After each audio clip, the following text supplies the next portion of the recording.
अस्सलाम वालेकुम व्यूअर्स, मैं हूं आपका होस्ट मोहम्मद शाहिद और आप देख रहे हैं B official YouTube channel. Viewers, New Zealand के साबिक कप्तान ब्रेंडन मैकलम का कहना है कि जिस तरह से दौरा पाकिस्तान ख़त्म करने का फैसला किया गया वो गलत है। मीडिया से गुफ्तगू करते हुए ब्रेंडन मैकलम का कहना था कि मैं भी PSL खेलने के लिए पाकिस्तान जा चुका हूं। वहां हमें सदारती लेवल की सिक्योरिटी मिली। मुझे अभी तक समझ नहीं आया कि फुल प्रूफ सिक्योरिटी में क्या थर्ड था। न्यूजीलैंड क्रिकेट बोर्ड की जानब से दौरा मनसूख करने के खदशात भी वाज़ेह नहीं किए गए। जिस तरह से ये फैसला किया गया वो इंतहाई गलत है।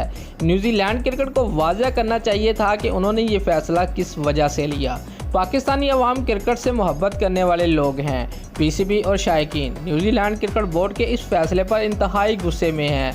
याद रहे कि पाकिस्तान के दौरे पर आई न्यूजीलैंड क्रिकेट टीम के बोर्ड ने अचानक सिक्योरिटी खदशात का बहाना बनाकर सीरीज़ मनसूख करने और वतन वापस जाने का ऐलान कर दिया। पाकिस्तान और न्यूजीलैंड के दरमियान 3 एक रोज़ा मैचों की सीरीज़ का पहला मैच कल रावलपिंडी स्टेडियम में दोपहर 2:30 बजे शुरू होना था।